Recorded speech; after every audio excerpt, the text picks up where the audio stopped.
Hey guys, welcome back to my channel. If you're new here, my name is Dr. Maushmi Das, and today I'm going to be discussing about the cervical fascia. Now, the cervical fascia, it can be divided into two different parts, superficial and the deep cervical fascia. So what is more important here is we'll be learning about the deep cervical fascia and the different layers of it and how it gets attached to the different parts in the neck. Now, this is very important to know because in my next class, we will be talking about the different deep neck spaces. And the cervical fascia, the attachments of it is what leads to the formation of the potential deep neck spaces. So, let's start our class now. So, today's topic is about the cervical fascia. Now, why do we need to know about cervical fascia? Now, cervical fascia has different layers in the neck, and these layers they have different attachments. Now, after these attachments, it leads to the formation of a lot of potential spaces in the neck. These spaces are called as the deep neck spaces. And these deep neck spaces are very prone to developing infections, and these infections are actually very dangerous because they lead to airway compromise, which we'll come back to later. So, in today's class, we will be discussing about the cervical fascia and its different attachments of the different layers. And in my next class, I will tell you how the different attachments are leading to the different neck spaces and the boundaries of the different deep neck spaces. And in another further class, I'll teach you about the deep neck space infections. So, let's start today. So, cervical fascia basically represents a condensation of connective tissue which is lying between adjacent anatomic structures. So, as I said, the cervical fascia it encloses tissue spaces which determines the spread of disease in the head and neck and helps in diagnosis and surgical management. The cervical fascia can be divided into two parts, the superficial cervical fascia and the deep cervical fascia. So, if you see here, this layer over here is the superficial cervical fascia. And the deep cervical fascia are all of these three layers. So, deep cervical fascia has three layers, the superficial layer, the middle layer and the deep layer. I will be discussing in details about each one of them. Now, coming to superficial cervical fascia. The superficial cervical fascia is a zone of loose connective tissue which lies between the dermis and the deep fascia. So, this superficial cervical fascia it consists of the superficial musculoaponeurotic system and it envelopes the platysma, but it is hardly demonstrable as a separate layer. This potential space between the superficial and the deep cervical fascia layers, it contains sensory nerves, superficial veins and variable amount of adipose tissue. Now, more than superficial cervical fascia, what is important is the deep cervical fascia.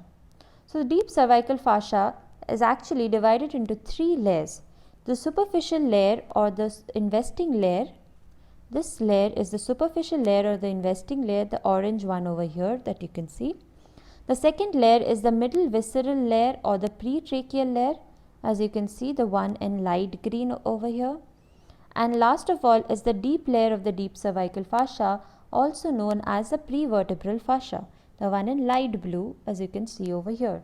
So, these are the three layers of the deep cervical fascia. If you see in this picture, this right over here is the superficial investing layer. This is the second middle layer which is the pretracheal fascia, and this is the prevertebral fascia. And if you see in a parasagittal section, you can see superficially lies the investing layer, then comes the pretracheal layer, and then comes the prevertebral layer or the deep layer of the deep cervical fascia. Now, we will discuss each of these attachments in details. So, first comes the superficial or the investing layer of the deep cervical fascia. Now, coming to its attachments, behind it is attached to the ligamentum nuchae and the seventh cervical spine. And in front it is continuous with the similar fascia of the opposite side across the midline, and it is attached to the hyoid. Above, which is superiorly, from behind to forwards, it is attached first to the external occipital protuberance and the superior nuchal line, then it is attached to the mastoid process over here, and then it gets attached to the cartilaginous part of the ESC, the lower margin of the zygomatic arch and the lower border of the body of the mandible from angle of mandible to the symphysis menti. So this is the attachment superiorly, and inferiorly from behind forwards it is attached to the acromial process on the spine of scapula, the upper surface of the clavicle and the suprasternal notch of the manubrium sterni. If you were to trace the investing layer of the deep cervical fascia, first we will see the horizontal extent. If we trace it forwards, we will see that the fascia splits to enclose the trapezius muscle. You can see in the picture over here, this here is the trapezius muscle. This is the posterior attachment which is at the ligamentum nuchae and 7th cervical spine. So after its attachment at this region, it splits to first enclose the trapezius muscle, and then it again reunites at the anterior border of the trapezius. Then this portion over here, you can see it forms the roof of the posterior triangle, and then it again splits to enclose the sternocleidomastoid muscle, and again it reunites at its anterior border, and then in this region it forms the roof of the anterior triangle. So this is the horizontal extent of the superficial layer. Now coming to the vertical extent. If you trace it above, it splits to enclose the submandibular and the parotid glands. Now in the picture over here, this here is the submandibular gland. So at the lower border of the submandibular gland, this fascia it splits into superficial and deep layers. The superficial layer goes to the lower border of the body of the mandible, right over here. This you can see is the superficial layer. It gets attached to the lower border of the body of the mandible after covering the lower surface of the gland. The submandibular lymph nodes lie underneath this layer, and the deep layer it gets attached to the mylohyoid line. This over here is the deep layer. It gets attached to the mylohyoid line after it has covered the medial surface of the gland. So you can see it encloses the submandibular gland with the help of superficial and deep layers. Now at the lower border of the parotid gland, it splits into superficial and deep layers as well. You can see that this is the parotid gland over here. So the superficial layer is very strong. This here is the superficial layer. So the superficial layer which is covering the parotid, it's very strong. It passes superior to the gland and it gets attached to the zygomatic arch over here. And it blends with the epimysium of the masseter to form a strong parotidomasseteric fascia. Clinical importance of this layer is that because it is a very strong layer, collection of inflammatory exudate beneath this fascia causes severe pain because the attachment is very stiff, it does not move as much. So when there is a collection of inflammatory exudate beneath this fascia, it causes distension and it causes severe pain. Coming to the deep layer, this here is the deep layer. This is the deep layer over here. So the deep layer, it is very loose and it passes medial to the gland and it gets attached to the lower border of the tympanic plate and the styloid process. So you see this is where it gets attached to. So this is the deep layer. The deep layer is thickened to form the stylomandibular ligament. If you see over here, this here is the stylomandibular ligament. The stylomandibular ligament extends from the tip of the styloid process to the angle of the mandible, and it separates parotid from the submandibular and is pierced by the cervical part of the facial artery. Now if you trace below, so this was the, if you were to trace above, this is the vertical extent of the superficial layer. Now if we go around and trace below, the deep cervical fascia, it splits to enclose two spaces, the suprasternal space and the supraclavicular space. So first discussing the suprasternal space, which is also known as the space of Burns. This here, as you can see, is the suprasternal space. It is a triangular space right above the manubrium sterni. In the fascia, it splits into superficial and deep layers and it attaches to the anterior and posterior borders of the suprasternal notch. And this space contains a number of structures which are the sternal head of the sternocleidomastoid, the jugular venous arch which connects the anterior jugular veins, interclavicular ligament and sometimes a lymph node. So this is about the suprasternal space of Burns. Coming to the supraclavicular space, this is a space which is located above the middle third of the clavicle, where the fascia splits into two layers to attach to the anterior and posterior borders of the upper surface of the clavicle and encloses the space. So the posterior layer, it encloses the inferior belly of omohyoid as well, and it forms the omohyoid fascia. This here is the inferior belly of omohyoid. You can see that this here is the supraclavicular space. This is the clavicle, and just above it is the supraclavicular space. And this supraclavicular space contains the terminal part of the internal jugular vein and the supraclavicular nerves before it becomes cutaneous. So this is about the horizontal and the vertical extent of the investing layer of the deep cervical fascia. If I were to summarize, the investing layer, it presents with everything too. This is the easy way to remember. It splits to enclose two muscles, which is the sternocleidomastoid and trapezius. It forms the roof of two triangles, which is the anterior and the posterior triangles of the neck. It splits to enclose two glands, the parotid and the submandibular glands. It splits to enclose two spaces, the suprasternal space of Burns and the supraclavicular space.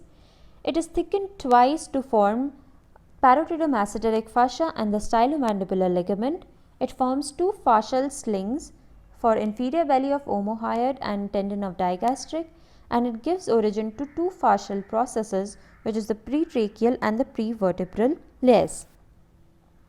Now, second layer is the middle layer, also known as the pretracheal layer or the visceral layer. Now, first we will discuss about the horizontal extent of the pretracheal layer.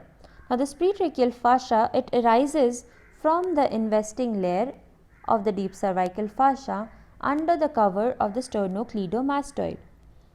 It passes medially to form the anterior wall of the carotid sheath, and after having formed the anterior wall of the carotid sheath, it splits to enclose the thyroid gland. So you can see here, this is the pretracheal fascia, as it has split to enclose the thyroid gland over here. This is the thyroid gland. It has split to enclose the thyroid gland. And after enclosing the thyroid gland, it passes in front of the trachea to be continuous with fascia on the opposite side across the midline. Also, a fibrous band called the ligament of Berry is derived from this fascia, which connects the lobe of the thyroid with a thyroid gland with the cricoid. You can see in the picture over here, this here is the ligament of Berry, and you can see this is a derivement of this fascia and how it is connecting the cricoid cartilage here with the thyroid gland. This is the ligament of Berry. The clinical importance of this attachment is that enlarged thyroid, it bulges more easily in a backward direction and it compresses the esophagus, causing dysphagia. This is because anteriorly it is not able to expand because the attachment of this fascia. So you see in the picture here, this is the pretracheal fascia and how it has enclosed the thyroid gland over here and how it has formed the ligament of Berry. Now we move on to the vertical extent of the pretracheal fascia. If we trace it above, it is attached to the hyoid in the midline. As you can see here, this you can see is the enclosement of the thyroid gland. Above, it gets attached in the midline to hyoid and oblique line of the thyroid cartilage on each side. Clinical importance of this is that attachment of pretracheal fascia to hyoid, thyroid and the cricoid cartilage allows the thyroid gland to move up and down with deglutition. This is a very important feature because you will be seeing that in problems of the thyroid gland, when you deglutate, you can see the thyroid swelling, it moves up and down. That is how you differentiate swelling with if it belongs to the thyroid gland or any other structure in the neck. This is a very important differentiating feature. Next, if you trace it below, the fascia enters the thorax in front of the trachea and inferior thyroid veins, and then it blends with the apex of the fibrous pericardium. You can see this is the trachea, how it goes from in front of it and it blends with the fibrous pericardium. and at the thoracic inlet it becomes continuous with the suprapleural membrane or the Simpson's fascia. Now the middle layer, as I just gave you all the attachments of the middle layer, it ultimately ends up enclosing two compartments. One is a muscular compartment and the second one is a visceral compartment. The muscular compartment, it surrounds all the infrahyoid strap muscles. Now what are the infrahyoid strap muscles? They are sternothyroid, sternohyoid, thyrohyoid and omohyoid. As you can see in the picture over here, all the ones which over here interiorly, the ones which are enclosed in purple color, these are the infrahyoid strap muscles. This is the muscular compartment. And the visceral compartment contains the buccinator, the trachea, thyroid gland, parathyroid glands, pharynx and the esophagus. You can see the ones which are enclosed in red color. This is the visceral compartment. You can see the thyroid, the esophagus, trachea, the thyroid and all these structures. So the visceral division forms a pretracheal fascia which overlies the trachea. The visceral division, this visceral layer, which is the middle layer, it also contributes the buccopharyngeal fascia posterior to the pharynx and buccinator and from the skull base to the cricoid cartilage. So this completes about the middle layer or the pretracheal layer or the visceral layer of the deep cervical fascia. Next we move on to the last layer, which is known as the deep layer or the prevertebral fascia. Now coming to its horizontal extent, this also arises from the investing layer under the cover of the sternocleidomastoid. It passes medially from the posterior wall of the carotid sheath. So you can see here the one which is in orange is the prevertebral fascia, this one over here. So anteriorly it passes medially and it forms the posterior wall of the carotid sheath and it covers the cervical vertebra and the prevertebral muscles. So here you can see these are the prevertebral muscles and this is the cervical vertebra. And it covers the scalene muscles, levator scapulae and forms the floor of the posterior triangle. The cervical plexus and the brachial plexus, they lie beneath this prevertebral fascia. Four superficial branches of the cervical plexus pierce this fascia before they become cutaneous. It gives a tubular, deep layer also gives a tubular investment of the axillary sheath around the cords of the brachial plexus and subclavian artery. And the subclavian vein, it lies outside axillary sheath in order to get room for expansion of the vein. So this was about the horizontal extent. So mostly it is forming the posterior wall of the carotid sheath. It's covering the prevertebral muscles and the cervical vertebra. It's forming the floor of the posterior triangle. Coming to the vertical extent of the deep layer, if you trace it above, it is attached to the bones of the skull base. Whereas if you go below, it splits to form two layers. The first layer is the anterior layer or the alar fascia. This here is the anterior layer or the alar fascia. And the posterior layer is also known as a prevertebral layer. You can see over here. So this is the posterior layer. So the anterior layer or the alar fascia, it blends with the buccopharyngeal fascia. As you can see, this is the anterior layer and how it is blending with the buccopharyngeal fascia. In the posterior layer, it enters the thorax, it blends with the anterior longitudinal ligament of the upper three thoracic vertebra. So this is the posterior layer and it goes behind and slowly blends with the anterior longitudinal ligament. So these are the two layers if you trace it below. Now coming to the parts, the alar layer is actually a coronally oriented sheath which is attached to the transverse process of the cervical vertebra. It lies anteriorly to the prevertebral fascia, from which it is separated by loose connective tissue that fills the danger space. So first we have already seen that prevertebral fascia here. This is the prevertebral fascia. This layer is the middle layer. So just behind it lies the alar fascia. This is the alar fascia.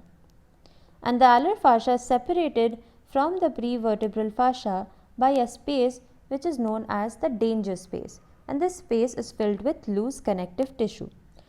Now after this, posteriors to the pharynx or esophagus and the visceral layer of the middle deep cervical fascia, it is separated by a space which is known as the retropharyngeal space. So in the picture you can see this here is the buccopharyngeal fascia. So this is the buccopharyngeal fascia, and it is separated posteriorly from the buccopharyngeal fascia by a space which is known as the retropharyngeal space. This is also filled with some loose connective tissue and retropharyngeal lymph nodes. So this is how you differentiate alar fascia from the prevertebral fascia in front, separated by the danger space, and from the buccopharyngeal fascia behind, from which it is separated by the retropharyngeal space. It extends inferiorly from the skull base to about level of the 7th cervical vertebra, where it fuses with the visceral layer of the middle cervical fascia, thereby limiting the lowest extent of the retropharyngeal and the danger spaces. So you can see this here is the lowest attachment, and how you can see it is blending below with the middle cervical fascia, thereby that is the lowest extent of the danger space and the retropharyngeal space. And the alar fascia, thereby, as I said, it covers the cervical sympathetic trunk. Last of all, we will discuss about the carotid sheath. So the carotid sheath, as I said, it is actually formed by the tubular investment of the deep cervical fascia. The anterior wall of the sheath, you can see this here is the carotid sheath. The anterior wall is given by the pretracheal fascia, which is the middle layer, and the posterior wall is formed by the prevertebral fascia, which is the deep layer of the deep cervical fascia. And this carotid sheath, it contains three structures: the common carotid and the internal and external carotid arteries after its bifurcation, the internal jugular vein, and the vagus nerve. And if we were to talk about the different location, the arterial stem is actually medial, the vein lies laterally, and the vagus nerve lies between and behind the artery and the vein. It is thicker around the arteries, but it is loose around the internal jugular vein to allow its expansion during the times of increased venous flow. So now this completes everything you need to know about the cervical fascia, mostly in details about the deep cervical fascia and how it forms different spaces in between them. So now that you know about the attachments of the deep cervical fascia, in my next class I will be teaching you about the different deep neck spaces and its different boundaries and the contents and its communication with other spaces, which is very, very, very important to know, and also it's a very difficult topic to understand. So stay tuned, and I'll be catching you in my next video.